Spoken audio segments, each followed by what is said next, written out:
कहानी वाला में आपका स्वागत है। सिंहासन बत्तीसी की इस श्रृंखला में आपने अब तक सुना कि कैसे राजा भोज को सम्राट विक्रमादित्य का 32 पुतलियों वाला सिंहासन मिलता है। वह जब राजा भोज उस पर बैठने जाता है तभी उस सिंहासन में जड़ी हुई पुतलियां उसे ऐसा करने से रोक देती हैं।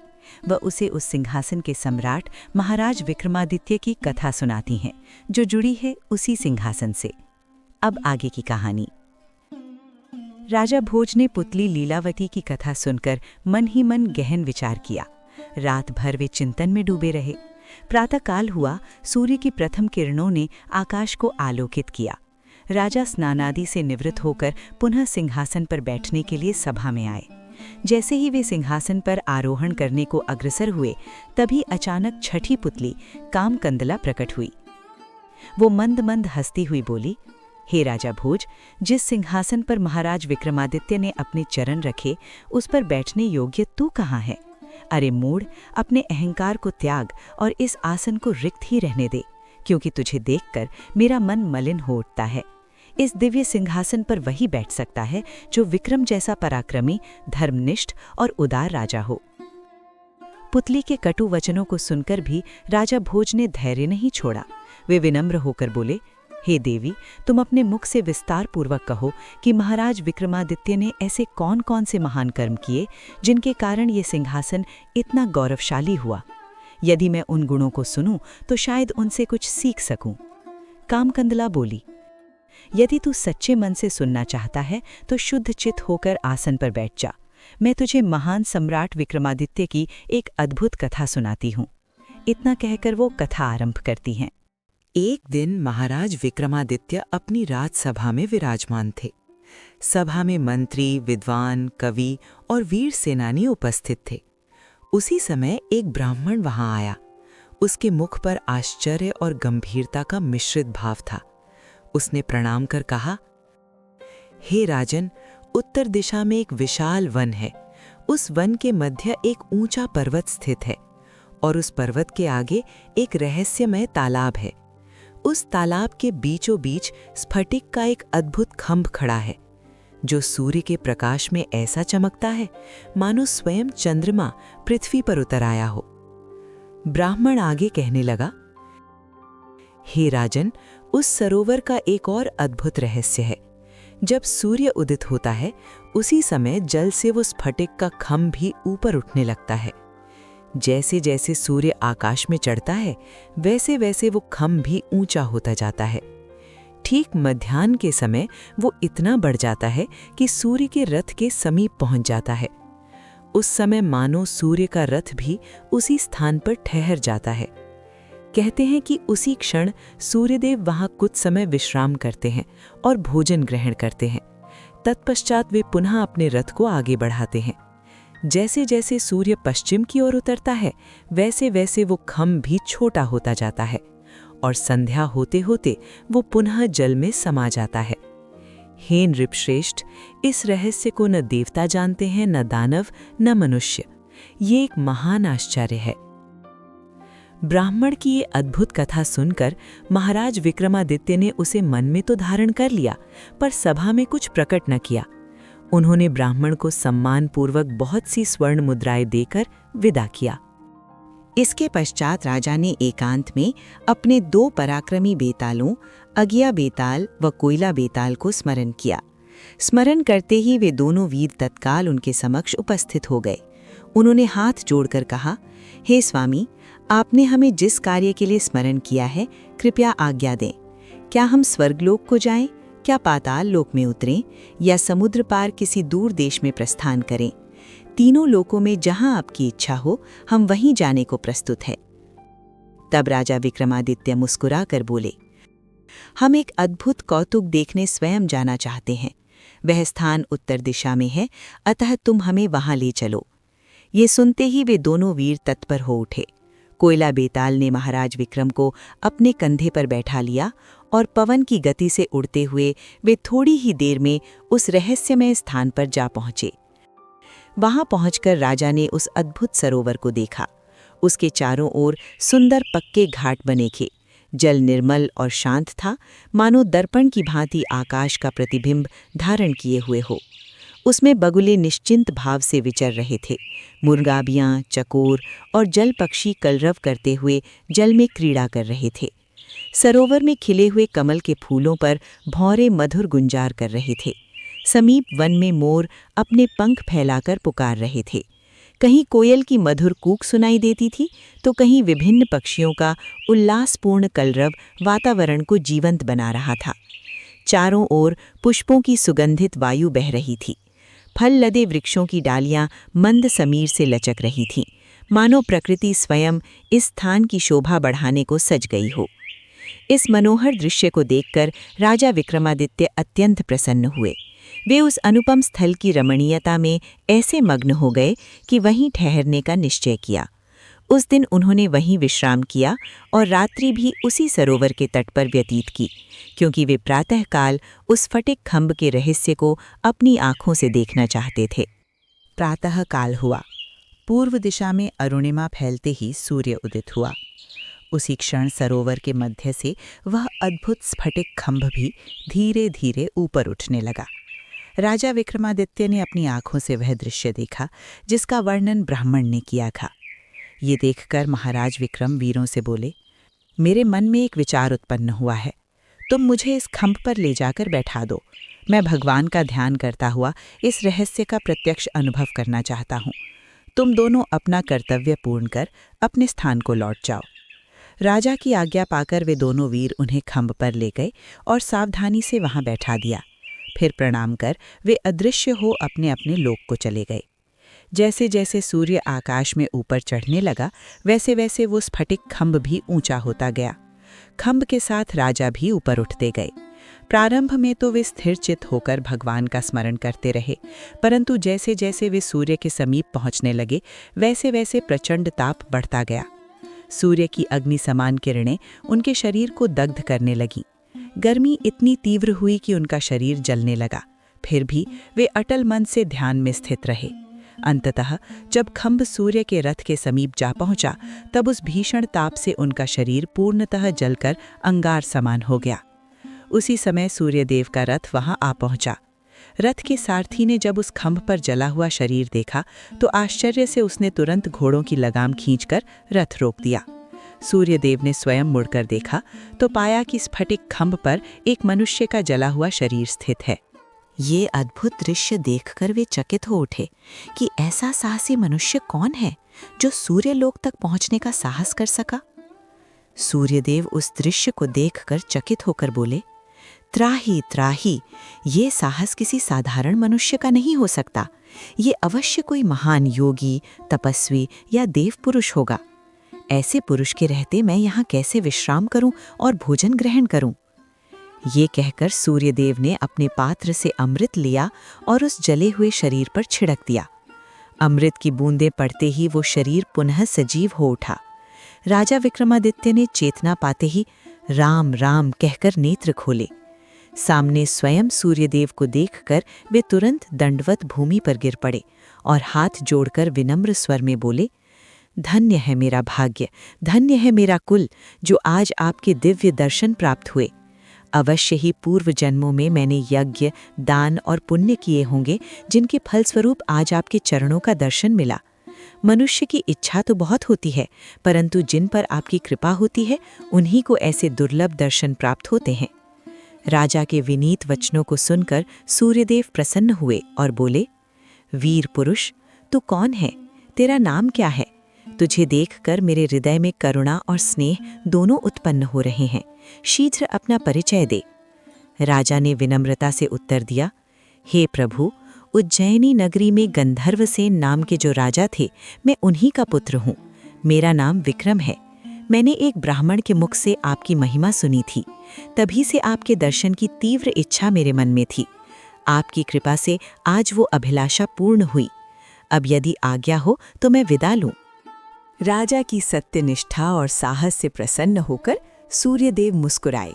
उन्होंने अपने कान से दिव्य कुंडल उतारकर राजा को देते हुए कहा, हे विक्रम, ये मेरे दिव्य कुंडल हैं। इन्हें धारण करने वाला कभी भयभीत नहीं होता और उसका राज्य सदा सुरक्षित रहता है। अब तू निडर होकर पृथ्वी पर राज्य कर और धर्म की रक्षा कर। इतना कहकर सूर्यदेव ने पुनः अपने रथ को आगे बढ़ाया। उसी समय स्फटिक का खंभ भी धीरे धीरे नीचे उतरने लगा। राजा विक्रमादित्य उस पर बैठे हुए पुनः सरोवर के तट पर लौट आए और उनके हृदय में अब केवल एक ही भाव था, ईश्वर कृपा के प्रति कृतज्ञता। जब राजा विक्रमादित्य सरोवर से लौटकर अकेले रह गए, तब उन्होंने अपने उन दोनों वीर सेवकों को स्मरण किया। स्मरण करते ही वे तत्काल उपस्थित हो गए। राजा उनके कंधों पर आरूढ़ हुए और शीघ्र ही अपने नगर की ओर प्रस्थान किया। थोड़ी ही देर में वे अपनी राजधानी के समीप पहुंच गए।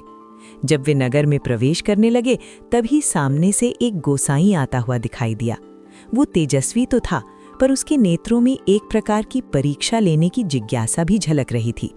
उसने राजा को प्रणाम किया और बोला, महाराज, मैंने सुना है कि आप सूर्यलोक से दिव्य कुंडल लेकर लौटे हैं। यदि आपको उचित लगे तो वे कुंडल मुझे दान में दे दीजिए। बदले में आपको यश, धर्म और महानता की प्राप्ति होगी। ये सुनकर राजा ने कुछ कठोर स्वर में कहा, अरे मूढ़, तूने ऐसा कौन सा तप या योग किया है जो तू इन दिव्य कुंडलों की याचना करता है? सन्यासी शांत स्वर में बोला, महाराज, ये सत्य है कि मैंने कोई विशेष योग साधना नहीं की, पर मैंने ये अवश्य सुना है कि राजा विक्रमादित्य महान दानी है। उसी बात को सुनकर मैंने आपसे ये याचना की है।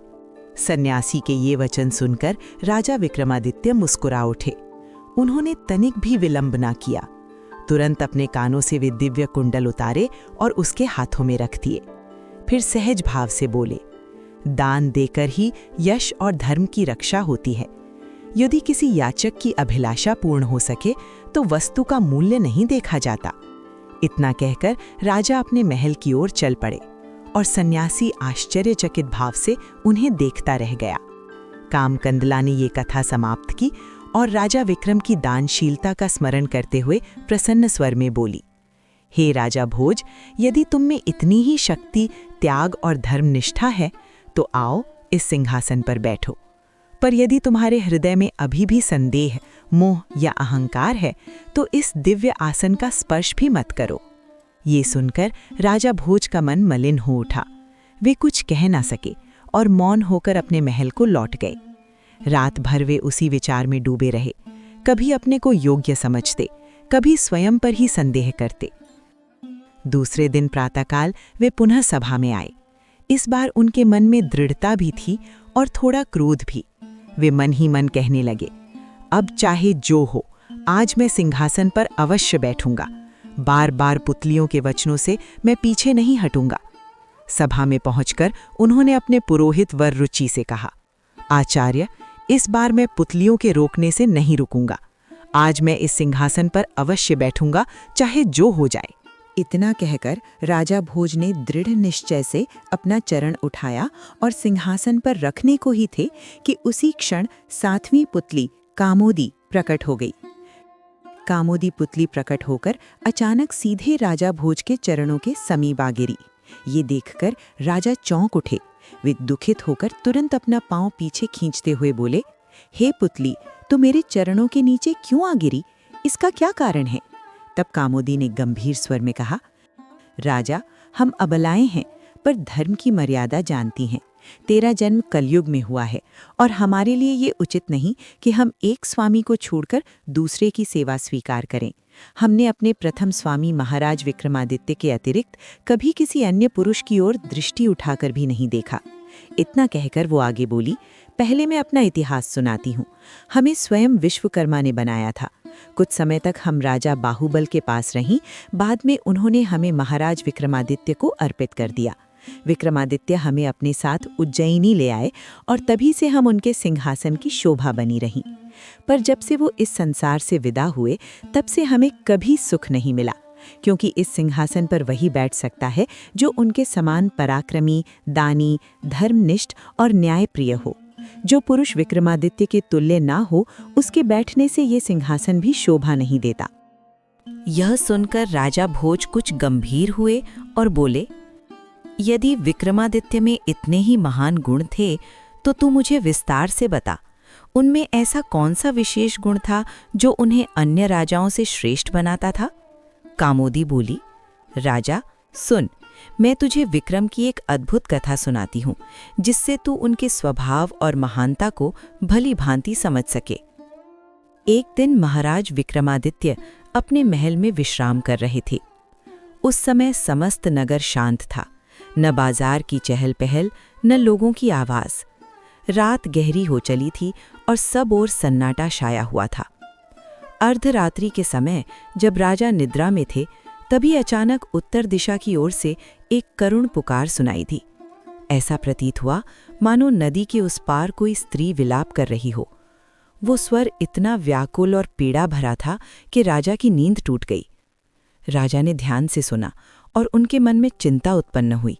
वे मन ही मन सोचने लगे, हमारे राज्य में कौन दुखिया है जो इस प्रकार रात के अंधकार में रो रही है? यदि मेरे राज्य में कोई पीड़ित है और मुझे पता न हो तो मेरा राजा होना व्यर्थ है। यह विचार आते ही उन्होंने विलंब न किया, तुरंत उठे, तलवार हाथ में ली और अकेले ही उस दिशा में चल पड़े। कुछ ही देर में वे नदी के तट पर पहुंचे। बिना किसी की सहायता लिए उन्होंने वस्त्र कसकर बांधे और जल में उतरकर नदी पार कर ली। दूसरे तट पर पहुंचकर वे आगे बढ़े। थोड़ी दूरी पर उन्हें एक अति सुंदर युवा स्त्री दिखाई दी। वह खड़ी थी और अत्यंत दुख से विलाप कर रही थी। उसके आंसू रुकने का नाम नहीं लेते थे। राजा उसके समीप पहुंचे और कोमल स्वर में बोले, हे सुंदरी, तो किस कारण रो रही है? क्या तुझे अपने पति का वियोग है या पुत्र का शोक है? क्या तुझे किसी विपत्ति ने घेर लिया है या किसी ने तुझ पर अन्याय किया है? जो भी दुख तुझे व्याप रहा है, निस्संकोच मुझे कह। मैं इस राज्य का राजा हूँ। यदि तेरी पीड़ा दूर कर सकूं तो उसे अपना सौभाग्य समझूंगा। तब वह स्त्री आंसू पूंछ कर बोली, सुनो राजन, मेरा प्रिय पति चोरी करते पकड़ा गया था। नगर के कोतवाल ने उसे दंड देकर शूली पर चढ़ा दिया है। मैं उसके लिए प्रेम से भोजन बनाकर लाई हूँ। मेरी इच्छा है कि मरने से पहले मैं उसे अपने हाथों से भोजन करा दूं। पर शूली बहुत ऊंची है, मेरा हाथ उसके मुख तक नहीं पहुंचता। इसी दुख से मैं रो रही हूँ। बहुत प्रयत्न करती हूँ पर उसे खिला नहीं पाती। ये सुनकर राजा ने कहा, ये तो छोटी सी बात है, इसके लिए इतना विलाप क्यों करती है? यदि यही तेरी इच्छा है तो मैं तेरी सहायता करता हूँ। स्त्री ने करुण स्वर में कहा, राजन, यदि आप कृपा करें तो मैं अपने पति को अंतिम बार भोजन करा सकूं। तब दयालु राजा बोले, आओ, मेरे कंधों पर चढ़ जाओ और उसे भोजन करा दो। ये सुनते ही वो स्त्री राजा के कंधों पर चढ़ गई, पर जैसे ही वो ऊपर पहुंची, उसका रूप बदलने लगा। वो स्त्री न रहकर एक भयानक कंकालिनी सी प्रतीत होने लगी। वो शूली पर लटके मृत शरीर का मांस नोच नोच कर खाने लगी। उसके दांतों से रक्त टपकने लगा और वो रक्त राजा के शरीर पर गिरने लगा। तभी राजा के मन में संशय जागा। वे भीतर ही भीतर सोचने लगे, ये कोई साधारण स्त्री नहीं, ये अवश्य कोई मायावी प्राणी है। इसने मुझे छल से अपने वश में किया है। राजा तुरंत सावधान हो गए और समझ गए कि वे किसी भयंकर समस्या में पड़ गए हैं। राजा मन ही मन सब समझ चुके थे, परंतु उन्होंने धैर्य नहीं छोड़ा। संयत स्वर में बोले, कहो सुंदरी, तुम्हारे पति ने भोजन कर लिया हो तो अब नीचे उतर आओ। क्या उसका पेट भर गया? ये सुनकर वो कंकालिनी बोली, हाँ, अब वो तृप्त हो चुका है। मेरी इच्छा पूर्ण हुई, अब मुझे नीचे उतार दो। राजा ने उसे सावधानी से नीचे उतारा। तब वो कंकालिनी भयानक हंसी हंसकर बोली, राजा, मैं तुझसे अत्यंत प्रसन्न हुई हूँ। तू मांग, जो चाहे मांग। मैं कंकालिनी हूँ, पर तुझे भय करने की आवश्यकता नहीं। राजा निर्भीक होकर बोले, मैं तुझसे क्यों डरूं और मैं क्या मांगूं? तू तो छल से मेरे कंधों पर चढ़ा गई और मेरे ऊपर ही मांस खाने लगी। ऐसी दशा में तू मुझे क्या दे सकती है? कंकालिनी फिर हंसी और बोली, राजा, तू साधारण पुरुष नहीं है।